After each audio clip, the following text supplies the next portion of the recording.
Good stuff in the back. You know, it's free. Take it. I mean, there's peppers and all kinds of different peppers and onions and bread, fresh baked bread and cucumbers and peppers, all kinds of stuff. Oh, I'll there, take that green pepper, bell pepper. Okay.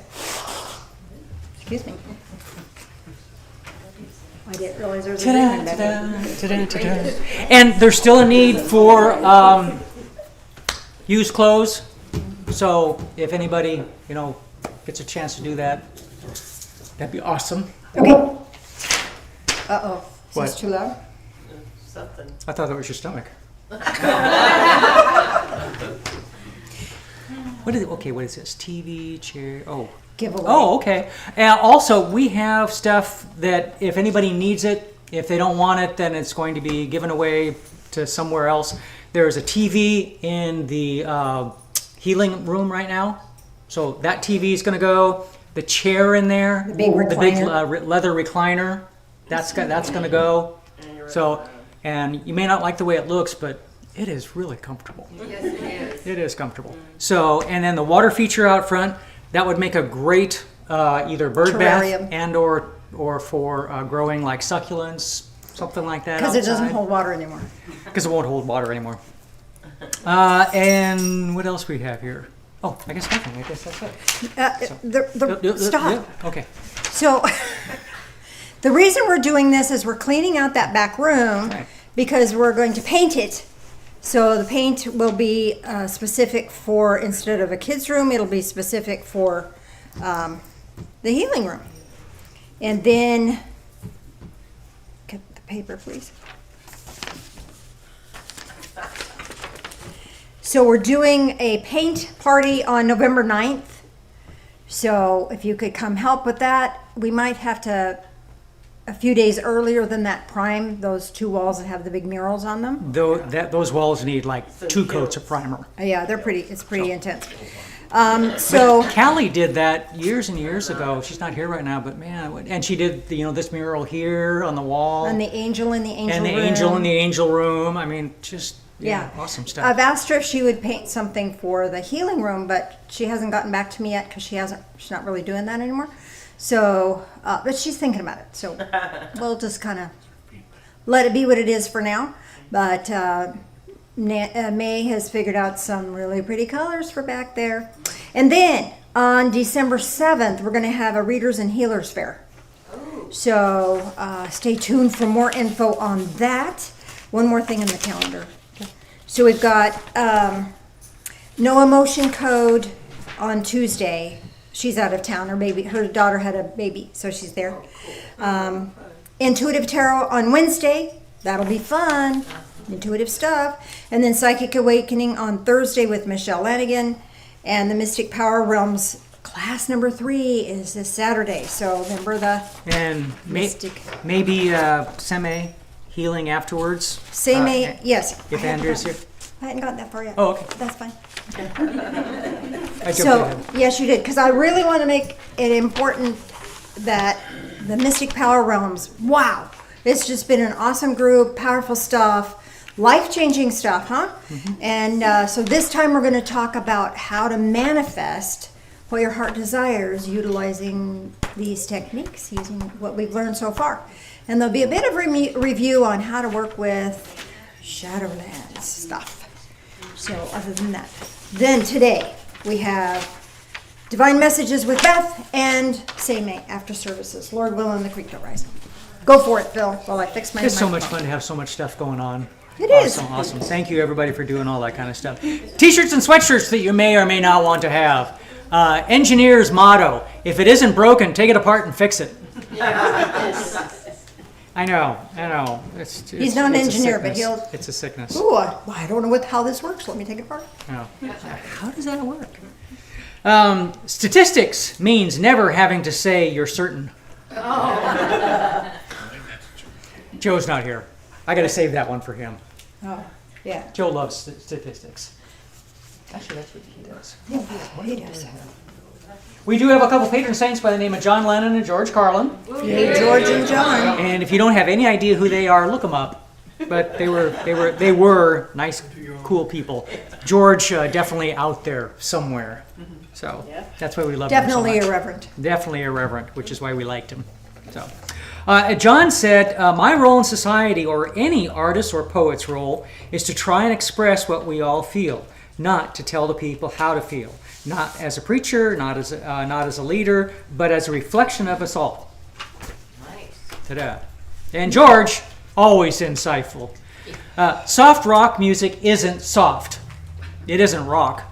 It ain't even music. It's just soft. I like soft rock. It's George. You It's don't have to George. agree with him. Thank goodness. Yeah, good You don't thing. have to agree with me or Phil either. It's wonderful.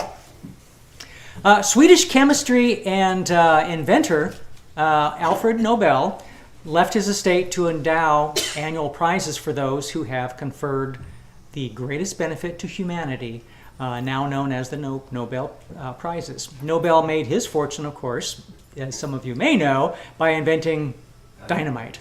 Wow. Yeah. Dynamite. Yep. Dynamite! Explosive information. That's a contradiction. Well, of course it is. Big time. Yes. Yes. Huge contradiction. Well, in his defense, he didn't really make it as a weapon. No, he did not. He made it to move mountains, and then it was used as a weapon. Yeah. And then he created the Nobel Prize. Yes, Right. that's what Because he the said. money he earned from that made him Right. so guilty he was wanting to give back. Right. Yep. Because they took Yep. his invention and Yep. Patience has its limit. Take it too far, and it's cowardice. ooh, true. Yeah. Yeah. The vices we scoff at in others, we laugh at within ourselves. Really? I don't know. That's what Sir Thomas Browne said in 1605. Well, go Thomas. Yeah. Whatever. Perfect courage means doing unwitnessed what we would be capable of with the world looking on. I don't know. I think it's harder with the world looking on. Yeah, probably. Probably so. Da-da-da-da. Benjamin Franklin. Wealth is not his who has it, but his who enjoys it. True. If it ain't fun, don't do it. Oh. Unless it's making bread. Then it's worthwhile. Cats are like Baptists. They raise hell, but you can't catch them at it.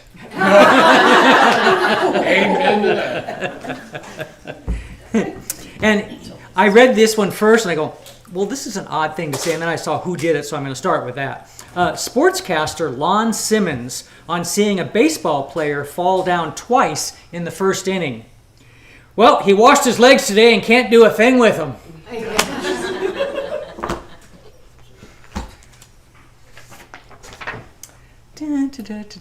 Ever wonder why abbreviated is such a long word?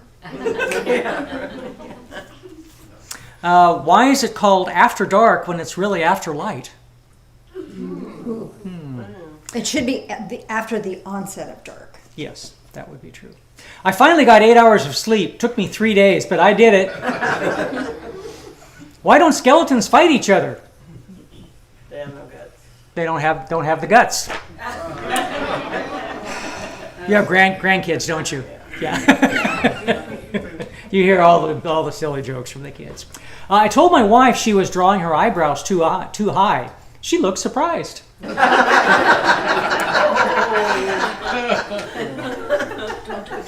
If tomatoes are a fruit, then make ketchup a smoothie, right? Yeah. Yuck. Okay. And to just finish the whole thing out with stupid dad jokes. Why did the cow jump over the moon? Because it was there. Farmer had cold hands. That's a good one. Why are frogs so happy? They eat what bugs them. What's the strongest bird? The crane. Of course. What has 6 eyes but can't see? Potato. Potato? No, not bad. 3 blind mice. Potatoes make more sense, probably. Yeah. What do you call a sleeping bull? A bulldozer. Exactly, a bulldozer. Good job. Roy. And rubbing off on us. Yeah, I know. It's sad, isn't it? It's really sad. So, for people that are tuning in, we played "Calling All Angels" by Train today. I guess I didn't realize that one didn't have the words for it, but it worked fine. Yeah, we liked it. So yeah, Yeah. cool. What else? That now? song, the first time it came out, we had just put an offer on a building, like the 7th or 8th building we had tried to buy when we were trying to move out of our little spot. And that fell through. Thank goodness. Thank goodness. And so I said, we'll just stay where we're at forever, even though it was really crowded and dinky little spot. And turned the radio on, and this song came on, but it came on right at the spot where it says, "I won't give up if you don't give up," and it says it 4 times. The first time I thought, could this be a sign? Second time, ooh, this could be a sign. Third time, this really could be a sign. Fourth time, locked and loaded. I'm trusting, no worries, it's going to be awesome.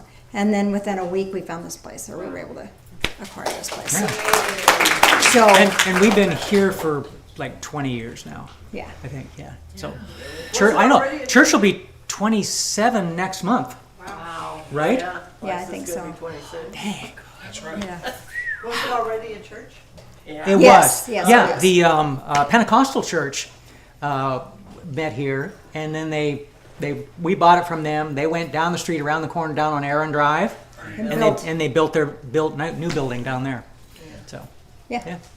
So everybody's happy. Yeah, everybody's happy. They left us this great big lectern. I mean, huge. It's like, what? Yeah. It's like, what are we going to do with that? So, and then, yeah, like I said, and a swimming baptistry. pool. It was a baptistry. This whole area was a huge baptistry. And this was a closet that had the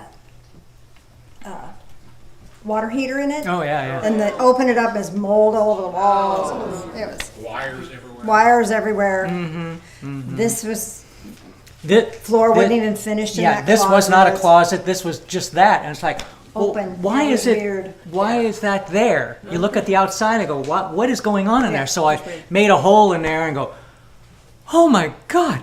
You can see the ground. There was nothing there, and there was a power cord, an extension out here, but it was wired with literally an extension cord from somewhere. Yeah, let's just say that it was scary. scary. It was scary. It was scary. So lots of work that had to be done, but We've done a ton of work we on this did a building. ton. Ton of work. and then we just got it painted. Doesn't it look good? The paint good? Yay! Erica's here. Thank you, Erica. Got that done. All right. Yes. So let's moving on. We have a guest speaker for today. We do. We do. Good. You don't have to talk. Not to you. That's true. So let's give a big Divine Fellowship welcome to Michele Lanigan. I shall anoint you with the microphone. There you go. And I have handouts, so you know it's going to be a fun service, right?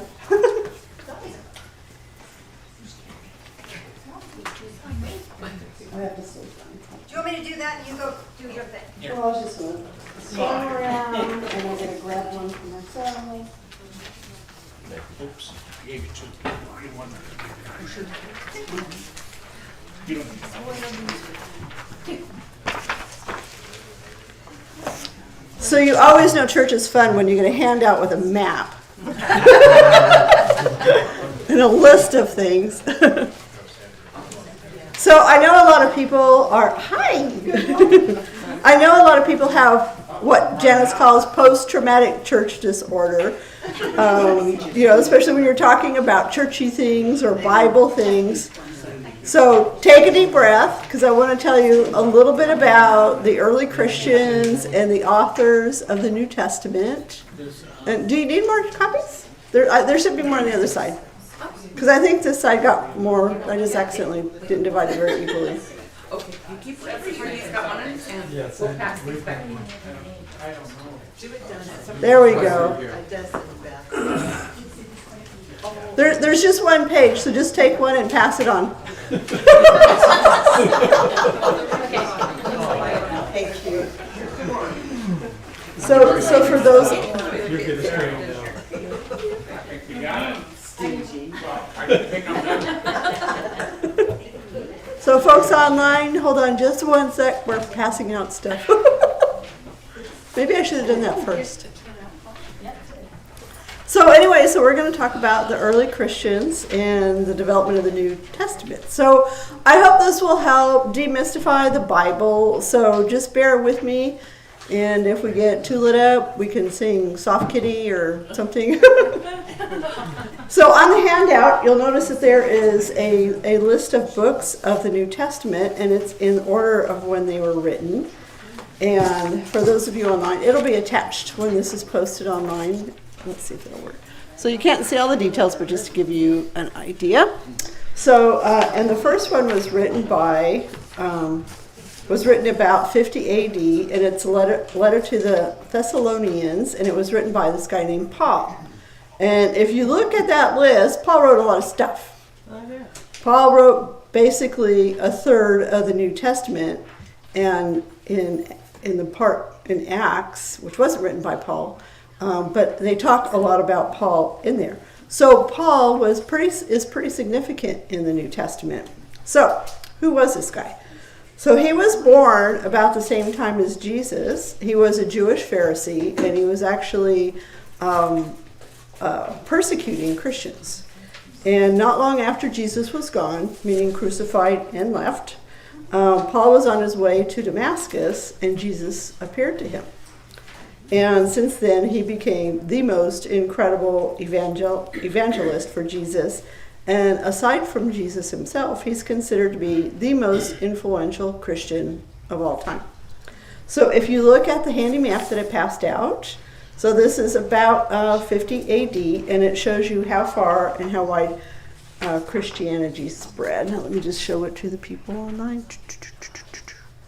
There. How's that? So, and like I said, this will be passed out or attached online. I lost my place. So he traveled to a lot of these cities, and if you look at the distance from Jerusalem to Rome is about the same distance across the United States. So going to Rome, and part of it, of course, you could take on a boat, but going to Rome was no small task, or going to some of these other cities and be like, oh, well, let's go to Kansas City and go talk to the Christians there. And okay, off you go. So it was not easy. But Paul ended up becoming very good friends with Peter, the Apostle Peter, and worked closely with him. And they did make some of these trips together. I mean, if you think about it, Paul never met Jesus. He persecuted Christians, but he did not meet Jesus. Jesus appeared to him after he had left, after he had died. And so he appeared to him in spirit, and this converted Paul. Okay, and then here he is, just totally just overwhelmed with the presence of Jesus and wanting to share his word. And then he meets Peter, who was one of Jesus's friends and one of the apostles. And I mean, imagine what that must have been like for them. I mean, could you imagine? Paul is like, all excited. He's like, Peter, tell me all about Jesus. Did he really walk on water? Were you there when Lazarus was raised from the dead? Did you see a lot of miracles? Were you there at the Sermon on the Mount? I mean, couldn't you see Paul just picking his brain? What was Jesus really like? Like somebody who's a big fan of somebody, and you meet somebody who knows them. But I just like to, I get into history because I like to think about what it was like for the people. And that's kind of the message that I want to give you today, is to think about these early communities and what it was like for them. So these letters that Paul wrote, they're to the communities that he visited. And he talks a lot about the visit, like they're like, oh, it was nice seeing you a couple of weeks ago. Hope everything is fine. And talks a little bit about what he did. And then there's a lot of reassurance and a lot of kind of summarizing what he says, and also defining a lot of what Christianity means. Because back in those days, they were still trying to figure it all out. And a big thing that they were working on, and Paul was very significant in this, is in order to be a Christian, you had to convert to be a Jew first. You had to be a member of the Jewish faith. And so, and remember, Paul was not, actually Paul was Jewish, take it back. Paul was Jewish. Oh, and just a side note, Paul is the one that a lot of people say he was called Saul, and then Jesus appeared to them, and then he changed it to Paul. Saul is the Greek word for his name. So when he was working outside of the Jewish community, he would go by Saul. But when he started working with the Jewish community, he would use Paul, and that ended up becoming his more favored name because he was working so much with them. So it's not really that he changed his name, he just started going by the Hebrew version of his name. But anyway, so in order to be a Christian, you had to be converted first to become Jewish. And Paul worked with the early Christian leaders and Peter and said, let's not do this. Yes, Jesus was Jewish, but we're followers of Jesus. We're not necessarily followers of all the rest of it. So they decided that you could be Christian without having to be Jewish first. So think of how significant that is. I mean, that really changed the course of history. Because two things. One is, now there's all these other people that could be Christians without, having to take on another faith and become Jewish. But the other thing is it separated Judaism and Christianity. It now became its own thing. And I mean, just because I like to play this, what if? What if that hadn't happened? What if the followers of Jesus had stayed Jewish? Then what would have happened to his teachings and to the movement of Christianity? Would it have taken off? Would it have just been absorbed within the Jewish culture? Would Jesus have just been considered a prophet of the Judaist faith? Who knows? But I mean, look at what happened. Mostly because of Paul pushing to have it be separate, that you can be Christian without having to become Jewish. So that was like really huge. And that's part of why Christianity took off so quick. So there was a lot of stuff going on. Remember, this area was still occupied by Rome, and it was for a few hundred years after that. There were a lot of these early Christian churches. The Romans were off and on persecuting the Christians, and the Jewish Pharisees were persecuting Christians. And the Christians were still trying to figure out what it meant to be Christian. And just to, actually they didn't even use that term Christian back then. They were considered the followers. That was the term. It wasn't until later in that century, I think about 90 AD, that there's a term Christian comes up in a document from Antioch. And the word Christ comes from the Greek word Christos, which is the Greek word for Messiah. Messiah is the Jewish word. So when you say Christian, you're saying you're following the Messiah. So, little trivia. So the early Christians, they were kind of interesting. They were different from the rest of the community. They would meet before sunrise, which I think is amazing because they didn't have alarm clocks. So they would meet before sunrise. They would take care of those in need. In fact, one of the trips that Paul made from Antioch to Jerusalem, he had taken a collection of money to Jerusalem because they were in the middle of a famine, and it was helping them out. So the Christians took care of the poor people. They took care of widows and orphans. They paid their taxes. They did their work. They were basically the followers of Jesus' teachings. I mean, isn't that what Jesus tells us, is to take care of one another, to love one another? He even says, give what is to Caesar, give what is Caesar's to Caesar, being taxes. So Jesus gave us a guideline for what it means to be a good person. And these people were doing it. And I think that was really cool. So I want to divert from Paul here for a second. There was another person I'd like to tell you about. He's not quite the equal to Paul or the apostles, but very important. And this was about 90 AD. This person visited, although they call them Pauline churches. These were the churches of Paul, so Pauline churches. So this person went to all the archives in these early churches, and he collected these letters that Paul had written. And back then, of course, you didn't have copy machines, so you would copy them by hand and transcribe them. And then they were distributed to the early churches. So he had all of Paul's letter in one collection, And this ended up becoming the start of what we now call the New Testament, was these early documents. And I know there's a lot of people have thought that the churches got together and they decided these books are going in the Bible and those aren't. And there was never a dictate like that. It was more a matter of what was more commonly used. Like they would read Paul's letter and go, well, this is important because he's telling us da-da-da-da. And so these were the ones that were more commonly used to talk about what they felt was significant about Jesus. And so they ended up, gradually it ended up becoming a bigger collection, so to speak. And there were various kinds of, I'm going to call them collections because it wasn't really a Bible then, but it wasn't until much later that they ended up creating a Bible. And I'm sorry, I don't know when. I know that there were various versions of it floating around. So anyways, do you guys know who this guy was? You know what we're talking about? That collected all those? No? Nobody knows. I don't either. It was an anonymous person. And here he was, the person that started the New Testament. Isn't that amazing? Mm-hmm. And one thing about the gospel, or about the books of the New Testament, none of them are written by the apostles, even though they're like named after the apostles. The gospels were written, and again, they were passed around to the different churches, and at one point somebody goes, oh, this one sounds like Mark, and so they attached a name to it. They were passed around to the different churches, and somebody on Facebook? Is that my phone?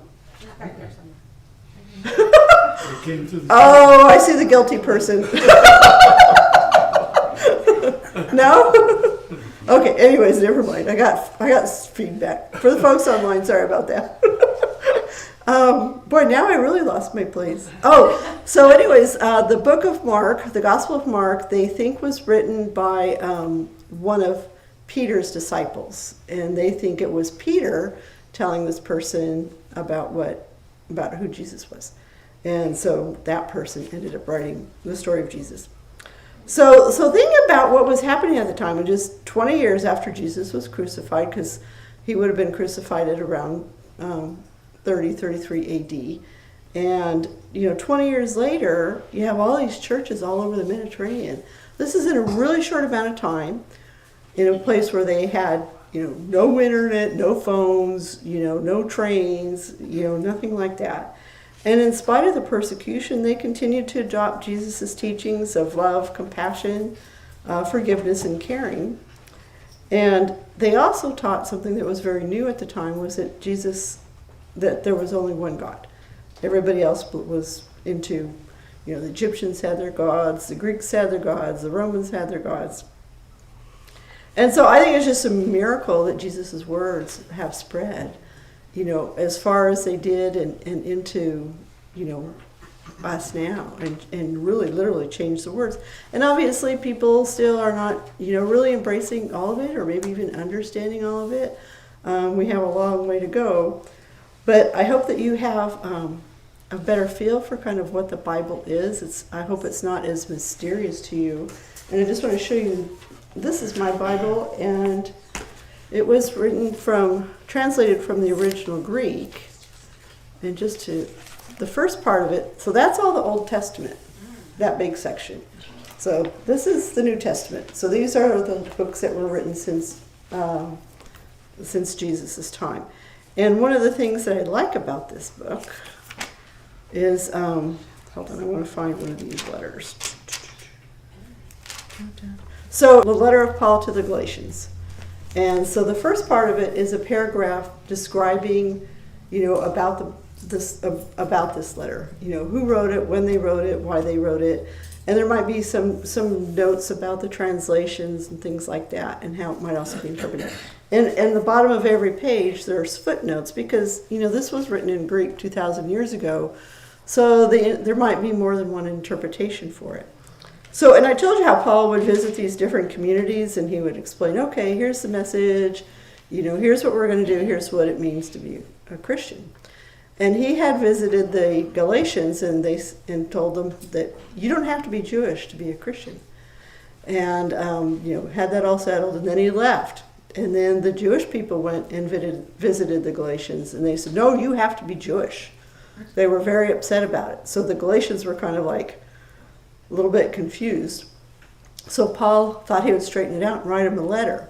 Now, if somebody is that confused about what you told them, wouldn't you like, sorry about the misunderstanding, I don't know what these blah blah blah. No, he started out with, the first two chapters are talking about his visit, and then chapter 3, Paul is very direct. Chapter 3, verse 1, you stupid Galatians. So you can really get a feel for Paul's personality if you read through this. You must have been bewitched. You before whose eyes Jesus Christ was openly displayed on the cross. Answer me this one question. Did you receive the Spirit by keeping the law? The law is meaning the law of the Torah, the law of Judaism, or by believing in the gospel of Jesus. And then, let's see, I don't know if I want to read the whole thing because that clock has stopped. I got to watch my time. So then he goes on and kind of towards the end, he's saying that make no mistake about this.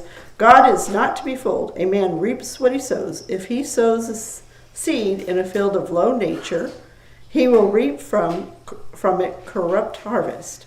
But if he sows the field of spirit, the Spirit will bring him a harvest of eternal life. So let us never tire of doing good. Again, that's more of Jesus' message about taking care of one another. For if we do not slacken our efforts, we shall in due time reap our harvest. Therefore, as opportunity offers, let us work for the good of all, especially members of the household of the faith. So isn't that interesting? So especially when you think they're, where they were going in the other direction. You can hear he starts out by calling them stupid. So I did want to talk about, I did have some references on there. So this was a very good book about an art book. It's a video. I'm going to show it to people online. Let's see how we do this stuff like that. So it's called From Jesus to Christ, the First Christians, and it talks a lot, like I talked about how the Bible kind of got formed, and this is talking a lot about what the people did, what the different emperors did, and how people responded to the politics and stuff going on, and it's in some ways it's a little slow because it is kind of that PBS sort of thing, but here's a picture of a grass growing. But it is very interesting in some of the things that they say, and talks about a lot of the dynamics and some of the bickering, I want to call it. I don't know if that's the right word, but because there was other churches forming, different Christian churches, and how they kind of figured out who was going to do what. And this is a favorite book of mine. I got this one from college. It's called The New Testament by Stephen Harris. Dun, dun. Let's see. There we go. So this is a good one. It's a student's guide, so it's not like so high textbooky that you can't understand it. It's kind of very easy to read. And there's one person that I mentioned in that list I hand out, Dan McClellan. I see his videos pop up a lot on Facebook. He is a biblical scholar. He's very interesting. He talks about, he knows ancient Hebrew, he knows modern Hebrew, he knows ancient Greece, modern Greece, and he goes through and he talks about these documents and how they were interpreted and how they were written, and he has these little short things. But he has stuff on YouTube and does a very good job of explaining stuff, I think. And he's written a couple books too. I think he has 2 PhDs in biblical studies. And there's, just in case you need it. And I do want to do, we only have a few minutes, but do a quick meditation. And notice your connection to the center of the planet.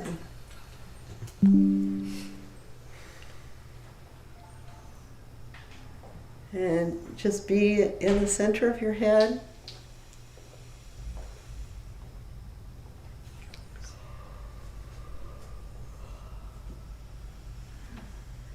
And we're going to take a journey back in time. Let's go back to about 15 years after Jesus died. And you are there as a young person. You were born in the year that Jesus died.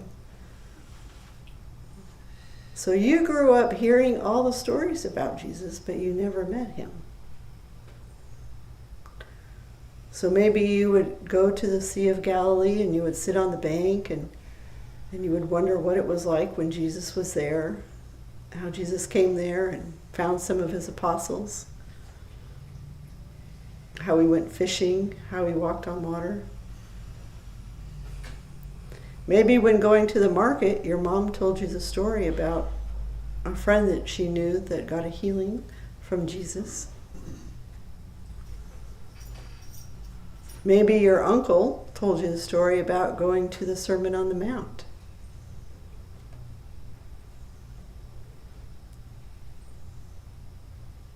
Maybe your dad told you about listening to some of Jesus' stories, some of his parables.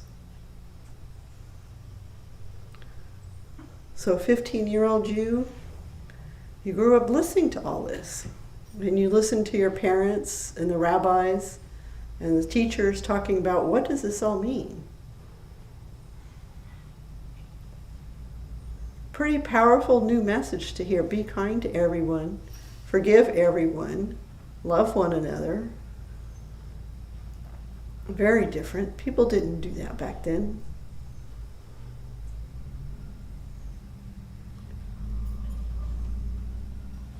And you heard when your family got together, you would hear the adults. You grew up hearing the adults talk about this guy Jesus. You wish you could have met him. Yeah, what was this guy like? And so you had to form a picture in your mind of what he was like by what everybody was saying. And you wondered what the future would hold, because you loved hearing the stories about Jesus and you could feel the warmth and the power and the love that he brought to the planet.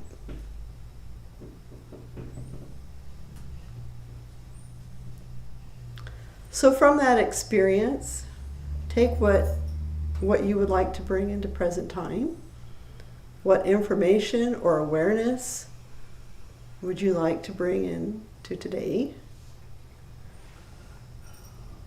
And just come back to October 6th, 2024. It's almost 11 o'clock a.m. And just bring in a big gold sun. And you could bring your information in, put a big gold sun above you and call your information back to you, or energy. And bring that into your body. And take a deep breath and go ahead and stretch and open your eyes. And we have... God is right here. I'm sorry, what? And God is right here. And oh yes, and God is right here. Right here. And I don't know where the microphone is. It's on the podium. It's I on can do it. behind me. Do we have any questions or comments, or? I think I just turned it off. Anybody want to tell about their experience or or have any questions? Man, I really shut them up, Janice. I scared them to death talking about the Bible. It's because God is right here, right now. Big. I don't want to butts. It's something that we can know now. We don't have to talk about it. Uh-huh. It's here. And we live it. Right. And if you read whatever you want to read about what he looks like or what he did or when the he's right here. Mm-hmm. All I have to do is say, God, I have a problem. Can you help me? Or, God, I'm so glad to see you all here today because we're talking about you. But those are the things that bring me so much wonderful in heart loving thing that God did left for us. Mm-hmm. Exactly. Anybody else have any comments? May does.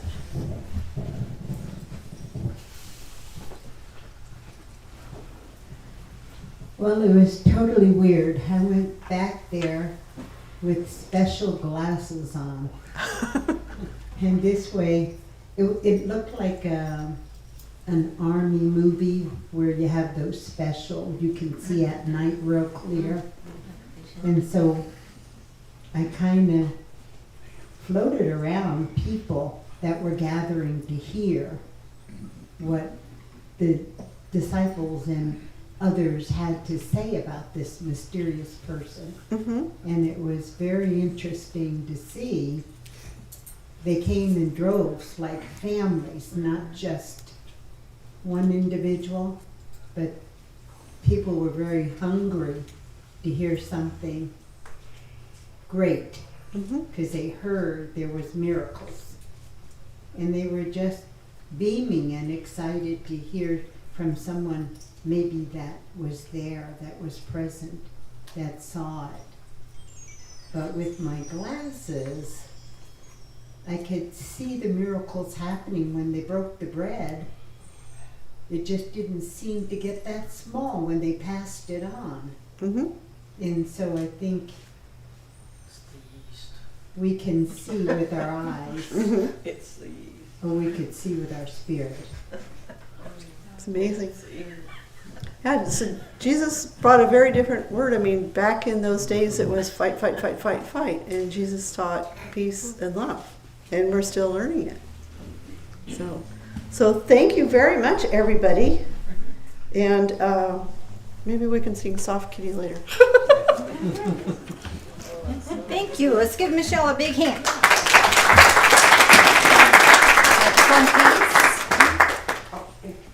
Can you get it? My hands are full. Yeah. Oops, earrings. I thought this would be easier than use it the other way. So much for that. So you mentioned breaking bread. Let's just do that right now. As we were this morning, probably should have the center light on before we do much of anything else. Anyway, Please. here it comes. There you go. Had this really weird dream this morning where I was on my way somewhere. I knew exactly where I wanted to be, but I found myself down this road and there was construction and this guy driving this plow that was scraping stuff off the road, and so I had to back up and I had to back up and I had to back up and I had to back up, and then it was like, I have no idea where I am. I don't know how I got here. I don't know where I still know where I need to go, but I don't know how to get there. And so I looked at the guy that was doing backing me up with the plow thing, scraper thing. And I said, I really need to, of course I'm in my car and he's up on the equipment, but somehow we communicated and I said, I've got to get, I was going to go to the Our Lady of Lourdes Hospital in Pasco. I don't know why. And so he said, look around. He had backed me up and there was a side street that took me directly there.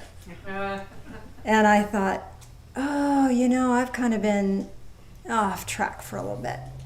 My mind has been worried and stressed, and I got emotional stuff going on, and this and that and the other thing, and getting a little frantic here and there. I know that never happens to you, but, it does to me. And so I realized at that point that even though I trusted God and I pray all the time, I can still get myself in dark waters, so to speak. But I was backed up to a place where he was going to clear the road for me, so that all I had to do, he was going to get the debris out of the way. He's going to clear a path for me, so I'll get to my destination effortlessly. Which happened to be the Lord.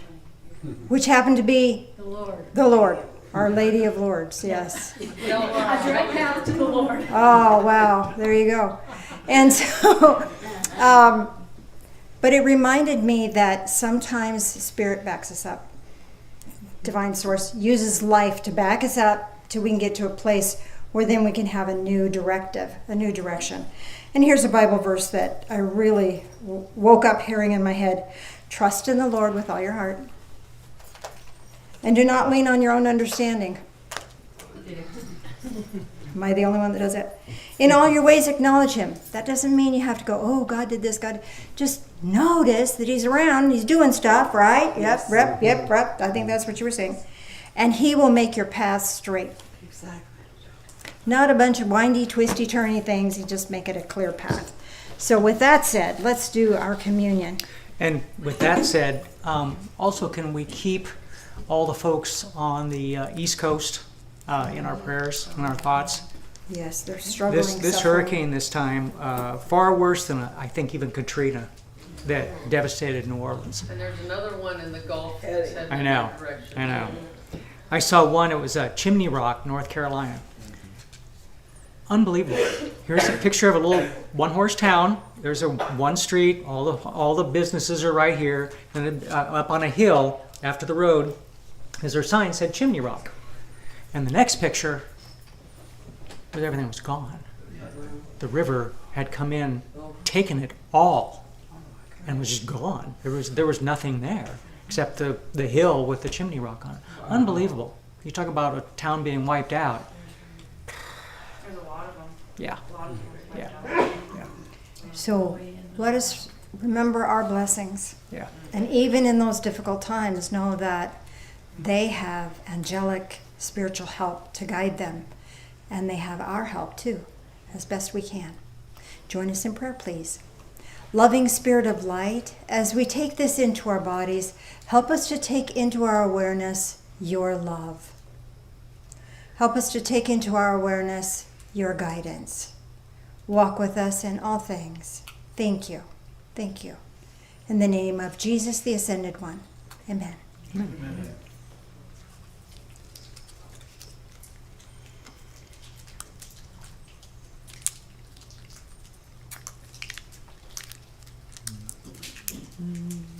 Join us in prayer again, please. Loving Spirit of light, as we drink this in, help us to drink in life, all of it. Help us to drink it in with wonder. Help us to drink it in with love.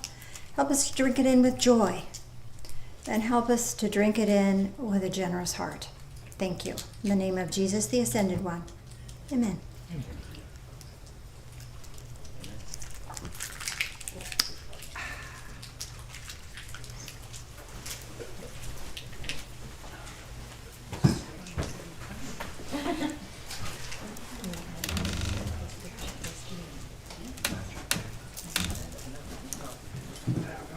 Oh, you want to do it? Okay.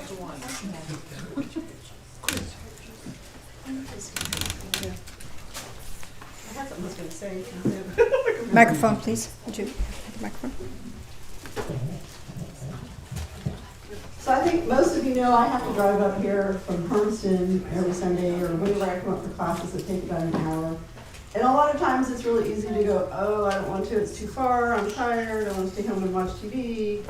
And I get up here and I'm just so grateful for being here. I'm so grateful for having all of you and for having this wonderful place. So thank you all, and thank you for all you do for supporting this church.